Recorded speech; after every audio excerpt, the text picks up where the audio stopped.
Bonjour à tous, merci d'être venus nous écouter pour cette rencontre organisée par France Photobook autour du livre photographique et de la famille. Donc à l'origine, quand on a réfléchi à cette rencontre, on est parti de l'idée d'album de famille, qui est une notion très large et finalement très malléable que les photographes ont exploité, ont transformé, etc. Et on a choisi 3 photographes qui travaillent avec des archives, donc des archives anciennes ou des archives plus vivantes pour Julia, qui ont chacun une approche très différente qu'ils vont vous présenter et que l'on va découvrir lors de cette conversation. Donc nous avons d'abord Didier Bizet, qui est photojournaliste et cofondateur des éditions Révélateur, auquel tu as publié ce livre grâce à elle, que tu veux nous présenter maintenant, ou je fais le tour peut-être d'abord de chacun des photographes. Ouais. Ensuite, Julia Gatt, qui est réalisatrice et photographe, membre du collectif Solar à Marseille, qui annonce son ouverture ce soir, donc vous êtes invités. Et Rima Saman, qui est réalisatrice, artiste pluridisciplinaire d'origine libanaise et qui va nous parler de tout cela tout à l'heure. Donc Didier, tu veux nous présenter ton livre ? Donc je suis un photojournaliste avant tout, je ne suis pas du tout un photographe, on va dire plasticien. L'idée de la famille en fait m'est venue en fait d'une façon un petit peu tragique. L'idée de faire un livre sur la famille, en l'occurrence sur ma mère, c'était pas du tout prévu parce que je n'ai pas du tout une écriture dans ce sens-là. Je le répète, je suis un photojournaliste, donc je travaille pour la presse. Et au décès, j'ai envie de dire au décès de ma mère, le lendemain, en fait, pour en fait expliquer ou en tout cas réagir par rapport à un deuil, l'idée était de faire un livre en fait. C'est une façon, en tout cas pour moi, de traiter le deuil en image, en tout cas en réflexion.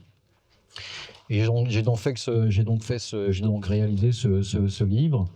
Donc au lendemain du décès, je me suis dit qu'il fallait absolument que je fasse quelque chose pour que le temps passe, on va dire de manière un peu plus agréable. Et ma réaction en fait a été la suivante. Je me suis, on va dire, enfermé dans l'appartement de mes parents. Et pendant le temps d'un mois, en fait, j'ai récupéré en fait tout ce que j'avais sous la main, les objets, les photos de famille, les diapos que mon père faisait en fait dans les années 50, 60 et un petit peu 70. Et voilà, donc j'ai assemblé tout ça, donc sans vraiment réelle projection d'un travail plasticien, mais plutôt une réaction en fait à un décès.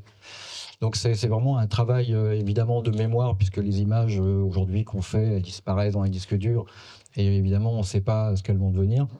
Donc l'idée de faire un livre, évidemment, c'est de pouvoir établir comme ça un support d'image et une mémoire qui, j'espère, va rester en tout cas encore de quelques années.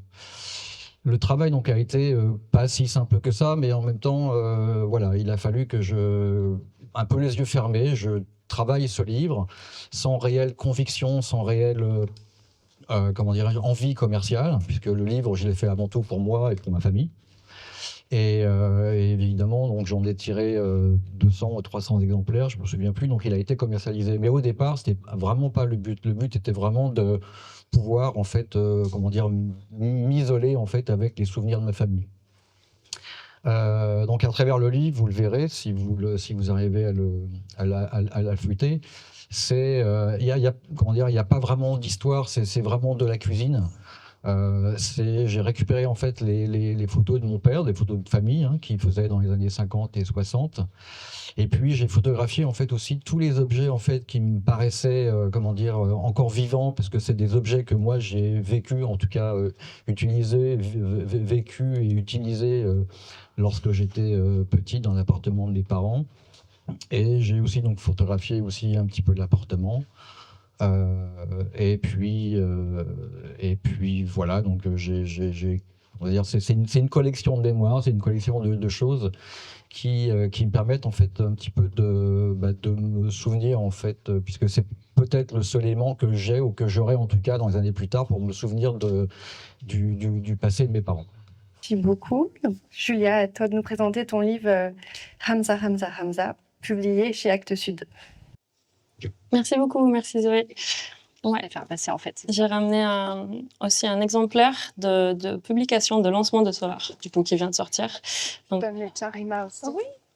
Peut-être juste celui-là. Ok. Pour la petite parenthèse, du coup, ce soir, on fait notre lancement à la Galerie Triangle à 21h. Vous êtes tous les bienvenus.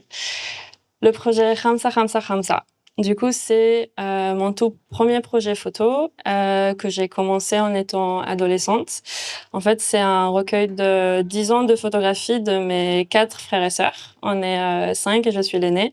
Et c'est vraiment avec eux que j'ai commencé la photographie et c'est grâce à eux que je suis devenue photographe, je crois. En grandissant, du coup, j'ai beaucoup photographié le quotidien à la maison, pendant les voyages. On a grandi dans une sorte de bulle un peu alternative avec 2 parents artistes. Mon père, il est chorégraphe de danse contemporaine et ma mère, elle est peintre, de la peinture abstraite. Et du coup, la photographie est venue de manière assez naturelle et les frères et sœurs sont devenus de manière assez naturelle mes premiers sujets, mes premières inspirations et le terrain d'exploration dans lequel j'ai développé ma pratique. En 2022, du coup, j'ai sorti ce livre-là avec la collection 48 vues de Actes Sud, gérée par Géraldine Lay, qui est une super photographe aussi, et qui m'a aidé en fait à mettre en place une sorte de sélection par personnage. Donc, il y a un chapitre par frère et sœur. Vous avez Sarah, Nina, Michael et Jonathan. Et du coup, on les voit grandir. Au début du projet, Sarah, elle a 5 ans. À la fin, elle a 15 ans. Et les premières images sont prises pendant que moi, j'ai 15 ans. Et du coup, ça fait vraiment une sorte de boucle, de première boucle d'histoire familiale. Tu parlais d'archives vivantes dans le sens où du coup c'est pas une archive récupérée ou faite ni par les grands-parents ou les parents, c'est quelque chose vraiment du perspective de la sœur aînée.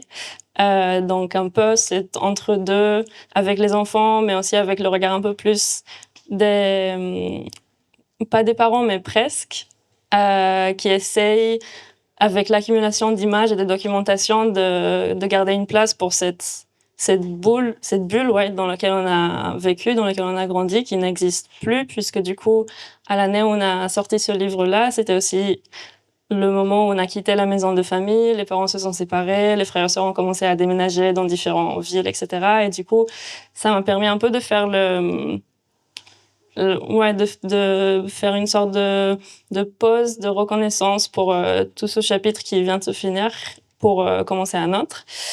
Je vais en parler très brièvement, mais du coup, là, je continue. C'est un projet sur lequel je continue à travailler, je continue à les photographier.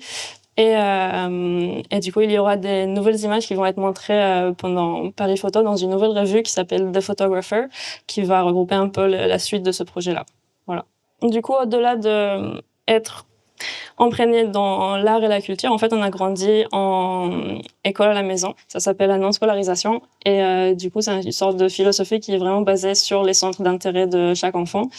Ça a été fait comme ça parce que quand moi je suis née, on m'a d'abord mis dans la maternelle comme une enfant normale et j'ai vraiment pas aimé comme beaucoup d'enfants. Et quand les parents partaient le matin, je pleurais. Du coup, mes parents, en fait, pour eux, ça voulait dire qu'il fallait changer quelque chose et que ça pouvait pas rester comme ça. Et là, ils ont découvert qu'il y a quand même une grande communauté de familles qui pratiquent quelque chose qui s'appelle la non-scolarisation, qui est quand même pas évident parce que ça veut dire vraiment créer un curriculum autour des désirs de chaque enfant. Donc petit à petit, en grandissant, je me suis rendu compte à quel point c'est un truc de fou d'avoir vécu ça. Et du coup, ce livre, c'est un peu aussi un hommage à leurs efforts. Et c'est grâce à ça que du coup, j'ai pu commencer la photographie dès mon adolescence, avec des stages, par exemple, avec l'édition Filigrane et avec plein de photographes que j'aimais bien à l'époque. Et commencer la photographie en autodidacte, du coup, en pratiquant surtout avec les frères et sœurs, et puis petit à petit en faisant ma pratique. Merci beaucoup. Et donc, Rima, ton livre s'appelle L'amour se porte autour de cou, publié chez Filigrane. Et tu peux nous le présenter?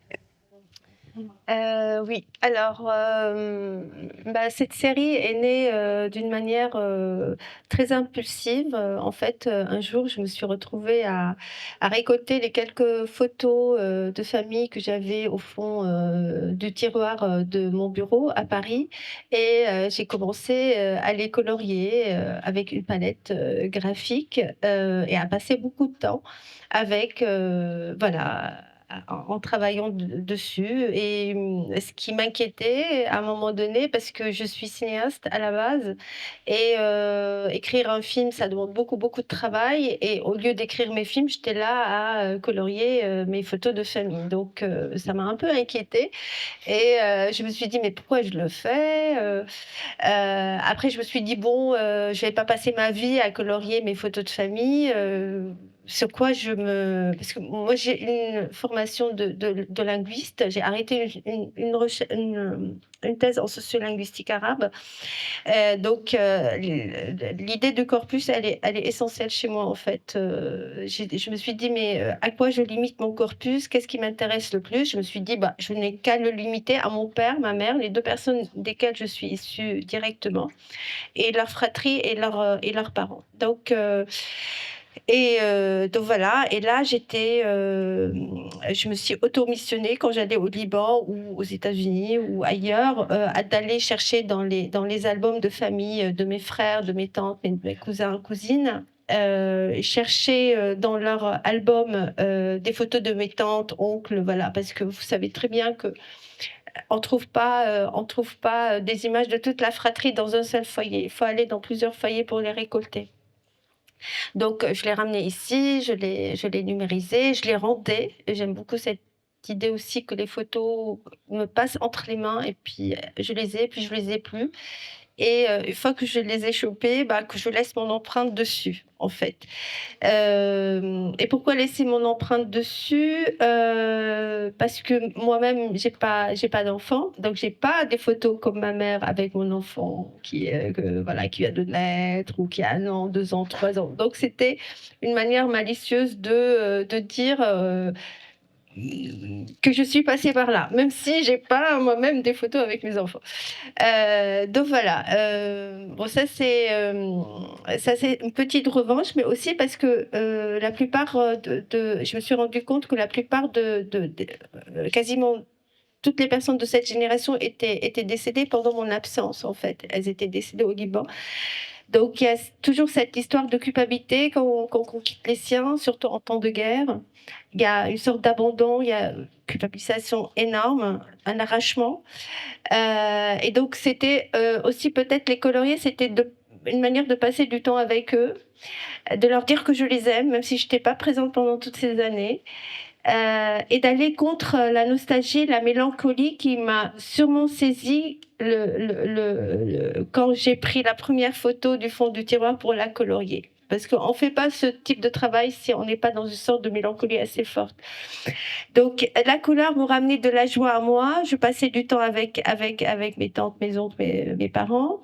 Mais en même temps, des fois, passer autant de temps, c'est assez déprimant. Donc c'est la chose et son contraire, tout le temps, de travailler avec les morts, en fait. Donc en tout cas, ce que moi je sentais, c'est que mes morts étaient toujours avec moi, que je les aimais toujours autant et que je les aimais autant que les vivants et qu'il n'y a pas de raison pour les oublier, en fait. Mais ne pas rentrer dans l'autoflagellation, j'ai quitté le Liban, mes parents, machin.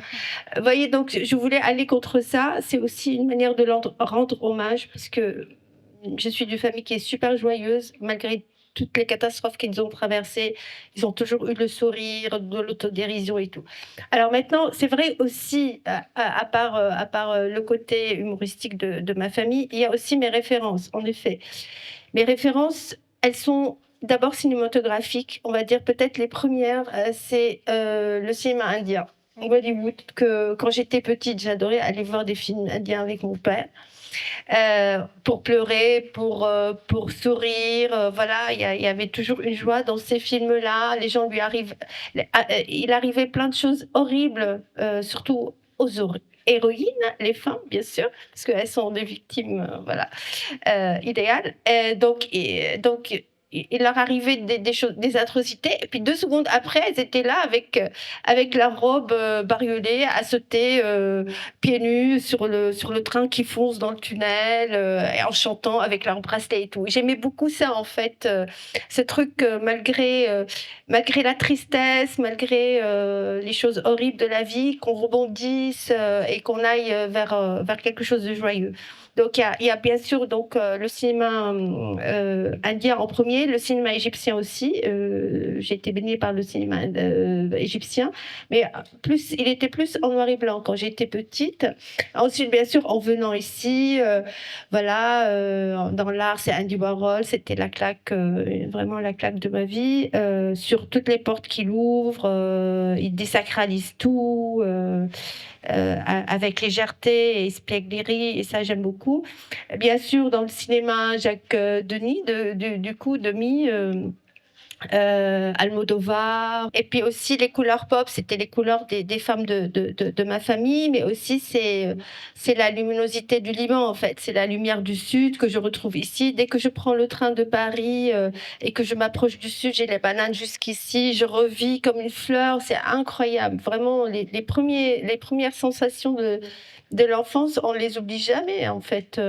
Quand j'étais plus jeune, je trouvais ça un peu ringard, mais maintenant, c'est vrai que je le ressens vraiment dans ma chair. Donc, voilà, concernant ce premier livre qui a été édité chez Filigrane, et c'est vrai, comme pour le deuxième, Patrick a apporté beaucoup de choses auxquelles moi j'avais pas pensé. Par exemple, mon esthétique hachurée, comme ça, crayonnée comme un enfant. Il m'a demandé aussi de me le faire sur les pages, et ça c'était son idée. Après voilà, si vous voulez, c'est le travail en lui-même du photographe, c'est une chose, mais en faire un livre, c'est complètement autre chose.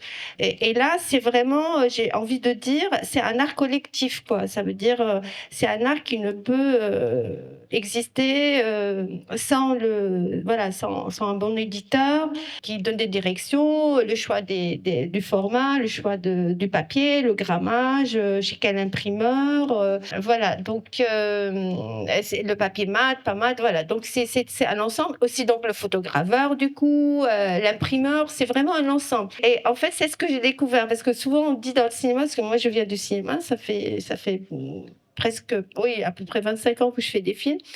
Dans le cinéma, on dit les films, le cinéma, c'est un art collectif, mais le livre aussi. Le livre aussi. C'est pas que le travail du photographe, en fait. Merci Rima. Et pour ouvrir la conversation autour de ces 3 livres très différents, comme vous avez pu le constater, je voulais revenir sur quelque chose que Didier a dit, qu'à l'origine, ce livre était pour ta famille, pour toi, et que finalement, vous avez édité plusieurs centaines de copies. Et en fait, cette question du passage de l'intime au public, en fait, qu'est-ce qui pousse un photographe ou qu'est-ce qui pousse une personne à éditer son histoire de famille et à la partager au public. Donc, je ne sais pas qui veut répondre en premier. Voilà. En fait, moi, personnellement, je ne pensais pas du tout l'éditer. Mais vraiment pas du tout. C'est un photographe qui m'a vu travailler sur cette série et qui m'a dit mais c'est des bijoux, il faut absolument que tu les montres. Et à partir de là, il m'a dit ça. Je dis mais comment ça, les montrer, ma mère, mon père, ma tante qui est la mère de ma cousine. Ma grand-mère qui est aussi la grand-mère de ma cousine, c'est vertigineux. Et là, vous commencez vraiment à flipper à mort parce que ça vous concerne pas que vous. Je suis pas fille unique avec maman et papa, tu vois. Donc c'était vraiment vertigineux. Là, j'ai eu vraiment peur. C'est là où je t'ai parlé de l'éthique. Qu'est-ce qui m'est permis de faire? Est-ce que je l'ai trahi, par exemple? Est-ce que je trahis ma grand-mère si je la montre? Voilà, c'est des questions qui sont venues, mais en fait, je me suis dit, comme je les sublime et comme j'interviens dessus, c'est pas les mêmes photos. Parce que Zoé, tu m'as dit pourquoi tu montres pas tes photos de famille en noir et blanc. Je te dis jamais je te montrerai ça. Voilà, jamais je montrerai les originaux. C'est notre histoire intime. Ça nous, voilà, pour moi, hein, je parle de moi-même. Ça ne concerne que moi. Et en plus, comme je t'ai dit, j'ai 2 frères. Je sais pas combien de cousins et de cousines, 7 oncles et tantes. Tu vois, je veux pas me mettre tout le monde sur le dos. Donc c'est vraiment passé par le regard d'un photographe que j'estime beaucoup et Patrick était d'accord pour l'éditer. Et juste une dernière chose, j'avais pas dit à la famille que j'allais éditer un livre avec ces photos. Quand ils l'ont su, en fait, quand ils l'ont eu entre les mains, ils étaient ravis en fait de l'avoir entre les mains. Je crois qu'il y a quelque chose d'important en fait lorsqu'on fait un livre sur sa famille. Ça permet peut-être de faire un bilan, en fait, de savoir à peu près d'où on vient, qui on est. Ça permet aussi d'essayer de comprendre en fait notre famille.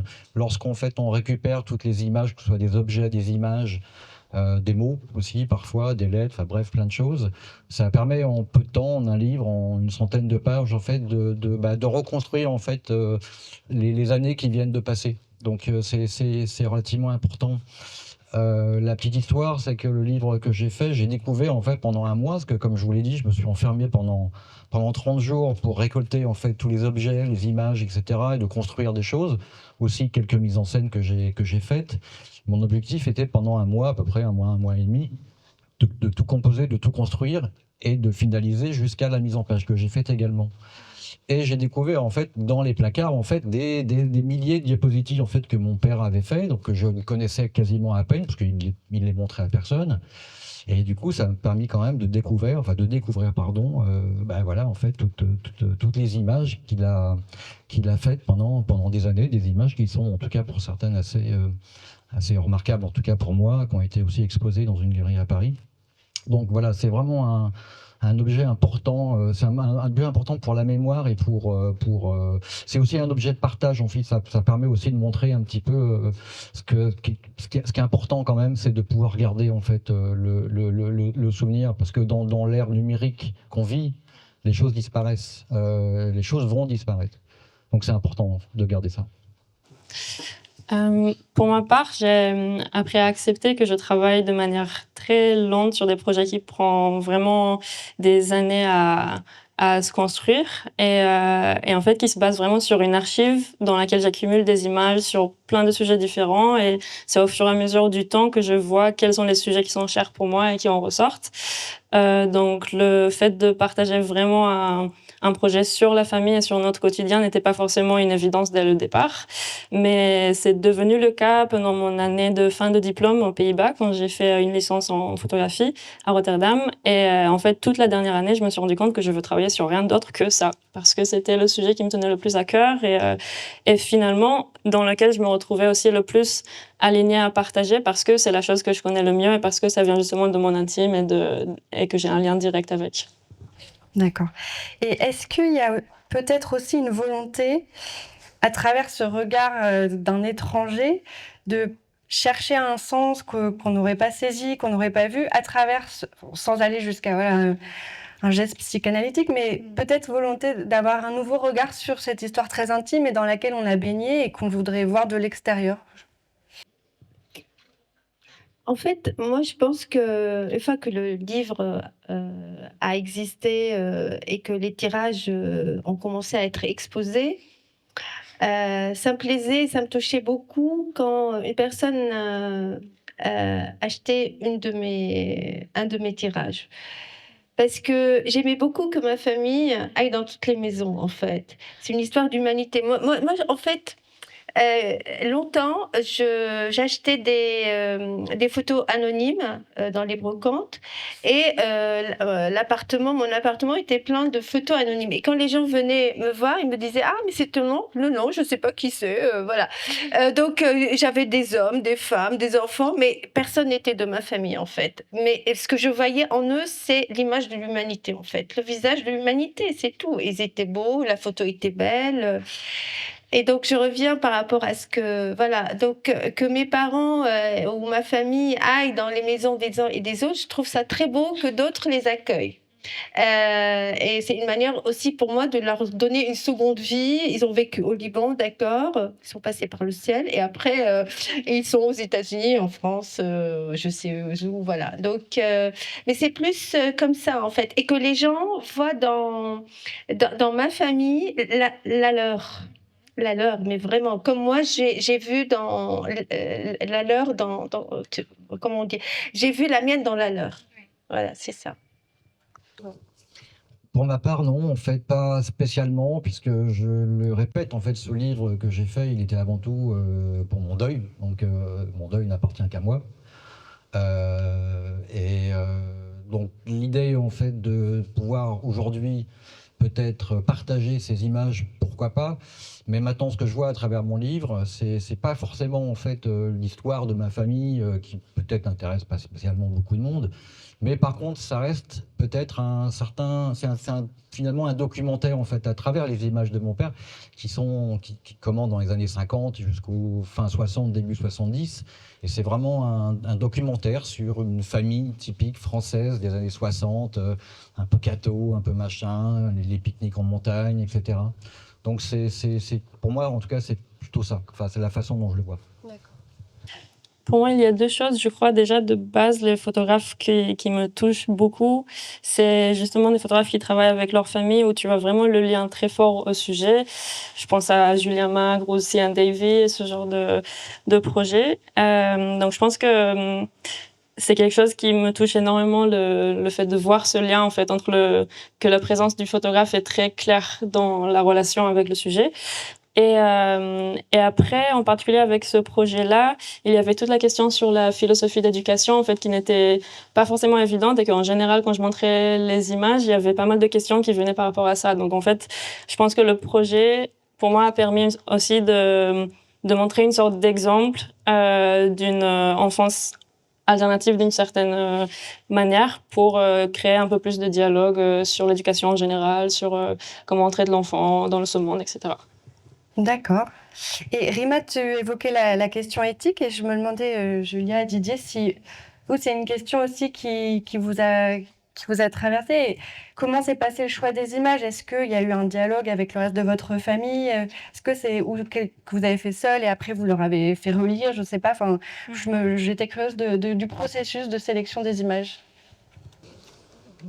Non, personnellement, moi, j'ai travaillé tout seul. Le choix a été assez rapide, radical, parce qu'encore une fois, c'était pas dans la projection de faire un livre plasticien entre guillemets ou un travail artistique. Non, c'était vraiment un étalage de mes souvenirs à travers, enfin, imprimé sur des pages. Et donc le choix d'editing ne m'appartient qu'à moi. Par contre, oui, il y a des images. En tout cas, il y a une image qui peut surprendre. C'est ma mère dans la boîte, j'ai envie de dire, voilà, avant qu'on l'enterre. Donc c'est une image, voilà, que j'ai absolument voulu mettre, qui n'a pas été sincèrement appréciée, en tout cas par certains membres de ma famille. Mais en même temps, c'est comme ça, hein, au Brésil, on danse lorsque les morts, lorsque les gens disparaissent. Et en France, on se cache. Donc non, j'ai voulu vraiment montrer en fait la mort telle qu'elle est, quoi, lorsqu'elle arrive. Pour moi, c'était vraiment une collaboration avec les frères et sœurs. En fait, au départ, c'était pas non plus prévu d'être un livre, mais il y avait toujours cette idée de faire de la photographie ensemble. C'était une sorte d'activité entre nous à la maison. Et puis, petit à petit, c'est devenu une volonté plus consciente d'en faire mon métier. Mais du coup, c'est le fait que ça a été quelque chose qu'on faisait ensemble, faisait qu'ils étaient très impliqués quand même dans les décisions, dans les choix. Et puis, toutes les images ont été validées avec eux et presque choisies avec eux. Et souvent, je leur demande des conseils sur mes projets parce qu'ils se connaissent bien quand même. Donc, voilà. Et par rapport, excusez-moi, par rapport à l'editing, moi je l'ai pas fait seule. Hein. L'editing, j'étais incapable. Je l'ai fait avec Patrick, bien sûr, qui a une expertise beaucoup plus intéressante que la mienne. Donc non, après pour le livre, je parle vraiment pour le livre, l'editing, moi ça s'est fait avec Patrick, le rythme, tout ça, le choix des images, parce que j'en ai travaillé beaucoup plus, puisque je vous ai dit, c'était obsessionnel pendant des années. Donc j'en ai beaucoup. Donc voilà, l'editing proprement dit pour le livre, c'est Patrick Lobescon. Et est-ce que quand vous avez commencé ce travail, vous aviez tout de suite en tête l'idée d'une publication, du format livre? Je- Moi, oui, c'est arrivé tout de suite. En fait, le lendemain du décès, voilà, j'étais évidemment dans une panique émotionnelle et voilà, chacun a sa manière de le faire. Il y en a qui vont s'enfermer, il y en a qui vont repartir, bref. Et moi, l'idée, c'était de pouvoir mettre tout ça sur du papier, donc de faire un livre, oui. Donc voilà, j'ai tout de suite commencé à photographier, à chercher, à mettre en scène, à récupérer, à archiver, enfin archiver, comment dire, à éditer l'archivage. Et tout de suite de mettre en page également. Donc au fur et à mesure, je shootais, je mettais en page, j'essayais, etc. J'ai un petit peu écrit. Et en un mois et demi, le bouquin était fait. Mais en même temps, j'étais comment dire, il fallait que je fasse ça très vite. Voilà, c'était le deuil, fallait qu'il se passe assez vite. Donc le travail était fait en un mois et demi, réglé. Alors pour le coup, non, ça a été très différent. Les toutes premières images dans le livre datent de mes 15 ans, donc j'avais pas du tout en tête que dans 10 ans j'allais faire un livre. Mais c'est plutôt qu'après 10 ans, il y avait cette réflexion en fait, cette sensation que c'est un projet que je vais continuer toute ma vie, même quand ils ont leurs propres enfants, etc. Et que là, j'avais vraiment besoin de faire une sorte de pause pour pouvoir passer à autre chose, pour commencer d'autres projets. Et du coup, c'est là que l'idée du livre avait le plus de sens pour essayer de commémorer un peu ce premier chapitre. Oui, moi, c'est un peu, ouais, comme Julia, à moins de temps, hein. Moi, ça s'est étalé sur 5 ans. Moi, l'urgence, c'était en effet dans le geste, mais je savais pas pourquoi je le faisais, contrairement à toi. Mais je comprends très bien qu'on soit dans une urgence de vraiment tout de suite, faire le travail à faire, qu'on a à faire. Donc moi, ça m'a pris, 5 ans. Donc, comme je t'ai dit, moi, je savais pas du tout que ça allait exister voilà. Et je l'ai pas cité tout à l'heure, mais bon, quand même, donc enfin, si j'ai démarré ce travail, c'est vraiment grâce à Bernard Plossu qui m'a beaucoup, beaucoup, beaucoup donné confiance par les quelques phrases qu'il m'a données, en me disant vas-y, c'est super beau, il faut que ce soit édité, il faut que ce soit vu.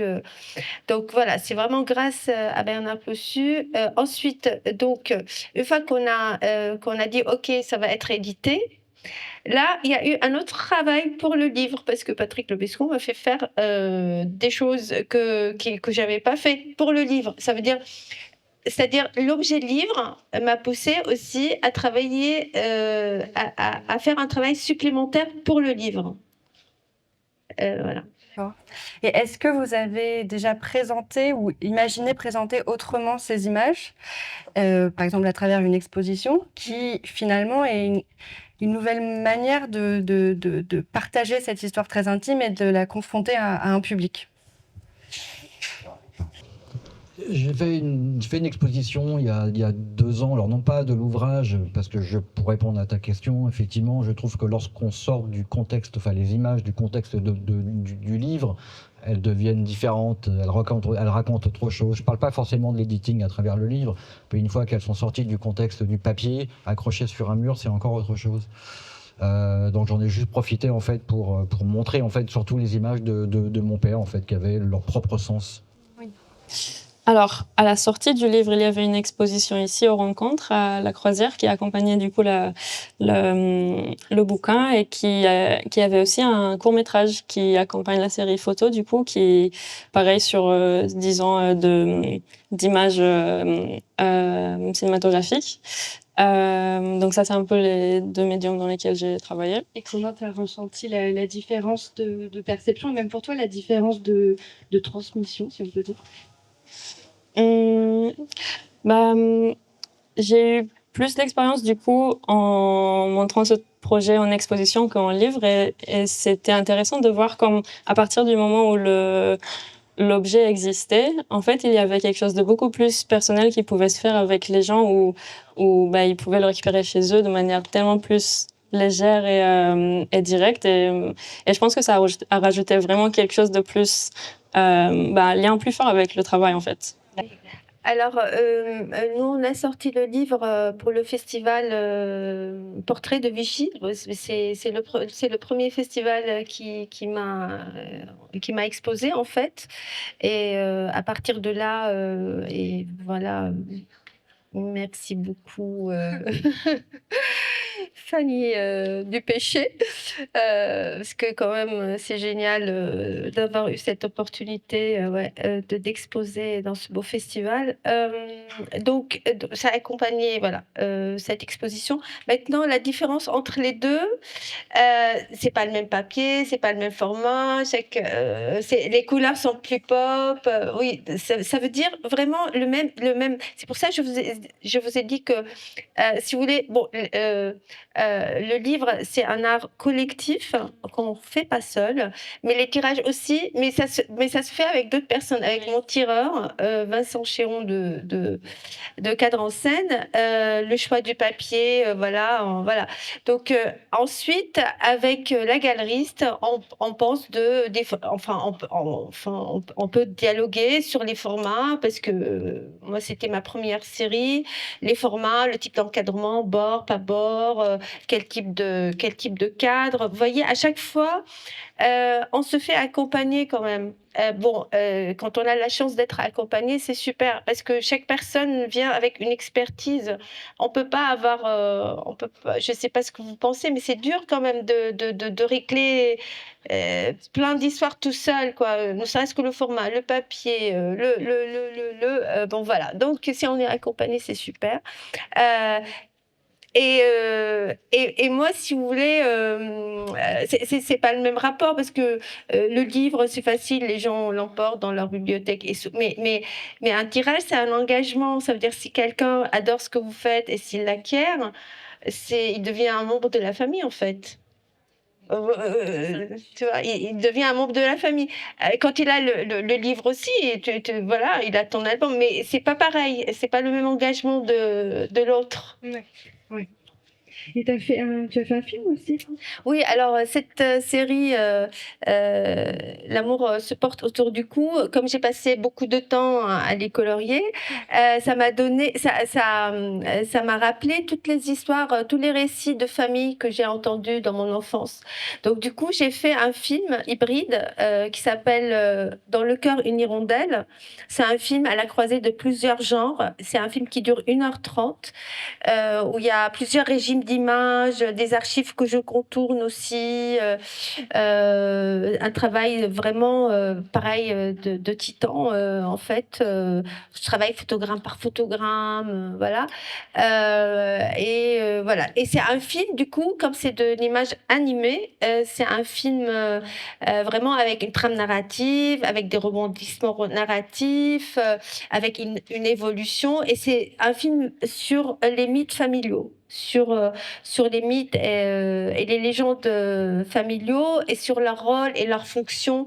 Donc c'est toujours cette histoire de représentation identitaire, comment on se représente et comment en fait on est fait de récits. On n'est fait que des récits, en fait. Et un récit, ça porte son nom. C'est un récit. Ça veut dire c'est des verbes, c'est des sujets, c'est des adjectifs.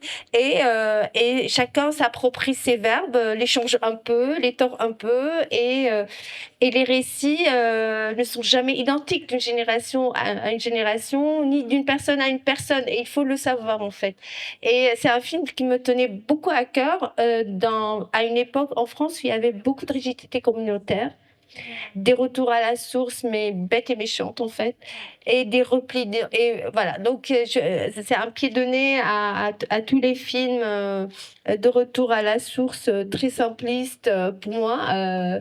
Voilà, et donc c'était beaucoup de travail, mais je me suis aussi beaucoup éclatée en le faisant. Et pour revenir au format livre, Rima, quand on en avait discuté, tu m'avais parlé comme influence de Sophie Calle qui brouille les frontières entre la vie privée et l'œuvre. Et je voulais savoir, vous aussi, si vous aviez eu des influences, de quoi vous vous étiez nourri quand vous avez pensé ce livre, que ça soit des influences voilà, chez d'autres photographes ou des choses plus vernaculaires comme des albums de famille. Voilà, je voulais savoir. Non, non, c'est pas piège. Non, non, non, j'ai pas été inspiré. Si, peut-être juste la couverture, parce que j'ai retrouvé dans certains, enfin, dans des placards, quelques livres religieux des années 60, 70, ces vieux bouquins un peu religieux où il y avait des textes religieux, couverture en tissu comme on les faisait à l'époque. Des livres assez étroits. Du coup, voilà, je me suis inspiré de ces objets, en fait, parce que, bon, voilà, ça montre d'une certaine manière un petit peu comment dire, peut-être l'esprit de ma famille quand j'étais petit, on va dire quelque chose de, je ne sais pas comment la définir, mais quelque chose, une austérité un peu joyeuse, voilà, c'est ça, un peu comme ça. Voilà, mais sinon pour le reste, non, non, pas de, non, j'ai juste fait de la cuisine. D'accord.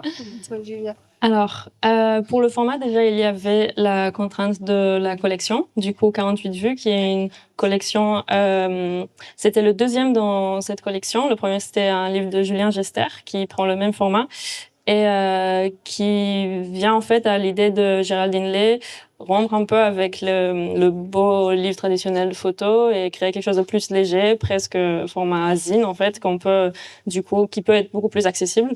Donc il y avait déjà ça. Et après, pour la couverture, on a travaillé avec Yann Linsart, qui est un graphiste qui travaille beaucoup avec Actes Sud et en général à Arles et sur les livres photos. Et en fait, on est parti de l'idée du mur un peu nuage qui était, en étant petite, ma spécialité à la maison. Toute ma chambre, elle était comme ça, plein d'images partout. Et du coup, on est parti sur une couverture un peu similaire. Et à l'intérieur, c'était pas forcément important pour moi de garder la chronologie, mais de vraiment m'appuyer sur les personnages et de faire un peu vraiment l'espace de chacun avec pas beaucoup d'informations sauf le nom de la personne et le lieu où c'est pris et le temps pour quand même garder une sorte de temporalité. C'est tout. Moi, par rapport au chemin de fer, là, tu parles de mes influences pour faire le livre, c'est ça? En général, toi, je sais que tu mentionnes, même pour le passage vie privée. Ah non, mais c'est clair que Sophie Calle, c'est pareil, mais j'adore ce qu'elle fait, tu vois, c'est quand même de l'autofiction documentaire ou pseudo-documentaire, et c'est ce que moi je fais dans mon film, en fait. J'adore, en fait, cette manière malicieuse de brouiller les pistes et en même temps vraiment mettre des choses des fois super intimes dans ses œuvres, et c'est là où tu sais plus. Bon, j'arrive pas, même pas à la cheville de sa cheville, non, mais c'est vrai que c'est une influence très très forte. Oui, le rapport à son travail artistique, ouais, dans ce rapport-là. Après, Andy Warhol, c'est vrai que j'aime beaucoup cette manière de désacraliser, et puis il a touché à tout. C'est quand même incroyable. Il a fait des vidéos de ouf, quoi. Enfin, renversant. Même aujourd'hui, on peut plus faire des vidéos d'art aussi beaux, intelligents et malicieux comme il faisait, quoi. Je veux dire, j'aime bien, oui, les artistes qui touchent à plusieurs médiums. De toute manière, oui, j'ai cette c'est l'influence des gens qui touchent à tout et qui brouillent les pistes et qu'on peut pas mettre dans des cases, en fait. De toute manière, quand tu viens d'un autre pays, t'es pas complètement dans les cases du pays qui t'accueille parce que t'es pas forcément, voilà. Donc, comme je suis pièce, voilà, rapportée ou quelque chose, donc dans aucune case, donc je continue je brouille les cases et c'est très bien. D'accord. Et Didier, dans ton livre, tu mets en regard une photographie de famille avec un écran de téléphone et la grille d'un album photo, enfin de l'album photo qu'on a sur nos téléphones. Je pense que tout le monde voit de quoi je parle. Et tu parles, tu m'en as parlé, tu en parles dans ton texte de ce monde d'écran dans lequel nous vivons aujourd'hui et de la perte... finalement de la perte de la photographie en tant qu'objet et de la perte du souvenir. Et donc, tout ça pour dire que finalement, le livre est aussi un contre-pied à cela. Et je me demandais comment chacun de vous envisageait l'évolution, le futur de la photographie de famille et de la notion du souvenir à l'heure du tout numérique, artificiel, etc. Ah bah de toute manière, le souvenir est très lié, il est visuel en fait. On n'a que des images, le rêve c'est des images, on n'a que des images et ça ne mourra jamais. Je veux dire, l'image de toute manière, c'est pas possible que ça ne continue pas. Enfin, ça continuera sur d'autres formes, des formes hybrides. On peut faire des allers-retours, on peut faire des sauts. Xavier, tu m'as parlé du livre de Serge Tisseron que j'ai pas lu, Le jour où j'ai tué mon frère, que j'ai pas lu, voilà, mais j'ai très envie de le lire. Et ça parle de l'intelligence artificielle. Donc, ce que Xavier m'a expliqué, c'est que des fois, l'intelligence artificielle qui retraduit ta mémoire, elle est plus vraie que les vraies images. Donc voilà, donc j'ai hâte de lire ce livre. Et comme quoi, il y a des choses qui sont possibles et c'est à l'infini. De toute manière, on peut pas vivre son souvenir sans images, c'est pas possible. Et sans récit sur les images, sans les textes, les sous-textes. C'est pas possible. Ouais, je pense que les histoires de famille, enfin les récits, les histoires de famille, les souvenirs de famille, en fait, deviennent ou seront en tout cas de plus en plus présents peut-être dans nos esprits. Pour la simple et bonne raison, il me semble, en tout cas, c'est mon avis, c'est qu'après-guerre, en fait, l'époque du baby-boom, tout allait plutôt pas trop bien, enfin plutôt même très très bien, et puis au fur et à mesure, en fait, j'ai l'impression que le monde se dégrade, et du coup, l'idée de la famille, de se rassembler, en fait, de faire en sorte de ne pas oublier, en fait, devient de plus en plus fort. Donc moi, je lis ça aussi, surtout en fait par rapport à l'actualité et au monde qui change. Et du coup, l'idée de la mémoire est vraiment aujourd'hui peut-être l'une des choses les plus importantes. J'avoue, je sais pas du tout où on va, mais je suis assez confiante que une des grandes spécialités de l'être humain, c'est quand même de mettre des symboles et des représentations sur n'importe quoi. Donc, on trouvera toujours des manières de lier des images, des objets, quoi que ce soit, aux souvenirs qu'on veut garder. Et donc pour conclure cette rencontre et ouvrir ensuite les questions, je voulais revenir sur ma première question qui était de savoir pourquoi est-ce qu'on partageait son histoire de famille au public et pourquoi, à vos yeux, est-ce que un inconnu va acheter un livre sur une famille qui n'est pas la sienne et se passionner, se passer des heures à la feuilleter. Bon, merci. Je pense que c'est un élan de cœur, en fait. C'est quelque chose qui est du domaine de l'affect, de l'irrationnel. Ça doit trouver un écho chez lui, un miroir.